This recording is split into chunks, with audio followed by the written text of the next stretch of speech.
এই মুহূর্তে আমরা আছি জমজম টাওয়ারের সামনে এবং এখানে সকাল থেকে অর্থাৎ সকাল 11টা থেকে কিন্তু উত্তরার যে সেক্টরগুলো আছে বিশেষ করে 9, 10, 11 একেবারে যদি আমরা বিমানবন্দর সড়কের মূল সড়কের কথা বলি তাহলে একেবারে জসীমউদ্দিন থেকে শুরু করে টঙ্গী আসাবার একদম মাথা পর্যন্ত একেবারে ছাত্রলীগ এবং যুবলীগের সাথে শিক্ষার্থীদের দফায় দফায় সংঘর্ষ, একই সাথে ধাওয়া পাল্টা ধাওয়া চলছে। আমি যদি একটু দেখাতে চাই তাহলে এই মুহূর্তে আমরা জমজম টাওয়ারে রয়েছি, যার একদিকে 11 নম্বর সেক্টর এবং একদিকে 13 নম্বর সেক্টর।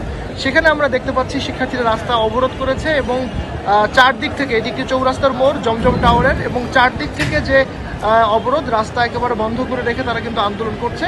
এবং এখান থেকে শুরু করে যেটি বলছিলাম যে জসীমউদ্দিন সড়কের শুরু থেকে কিন্তু ছাত্রলীগ এবং যুবলীগের সাথে দফায় দফায় ধাওয়া এবং পাল্টা ধাওয়া হয়েছে। এবং একই সাথে যদি বলি তাহলে এখানকার এই মুহূর্তে যে পরিস্থিতি বেশ থমথমে অবস্থা বিরাজ করছে, সার্বিকভাবে বেশ উত্তপ্ত পরিস্থিতি। শিক্ষার্থীরা এখানে রয়েছে এবং নিশ্চয়ই আপনারা জানেন যে উত্তরার বিভিন্ন শিক্ষা প্রতিষ্ঠান রয়েছে, বিশেষ করে স্কুল কলেজ থেকে শুরু করে বিশ্ববিদ্যালয়, বেসরকারি বিশ্ববিদ্যালয়, সব শিক্ষার্থীরাই কিন্তু একেবারে মাঠে নেমে এসেছে। এবং এই মুহূর্তে এখানে দেখতে পাচ্ছি যে বেশ খানিকটা তারা কিছুক্ষণ আগেই তারা বিক্ষোভ করছিল এবং আন্দোলন করছিল। এবং সার্বিকভাবে কোটা সংস্কারের যে আন্দোলন, সেই আন্দোলন যদি উত্তরার পরিস্থিতি বলি তাহলে বেশ খানিকটা থমথমে অবস্থায় বিরাজ করছে।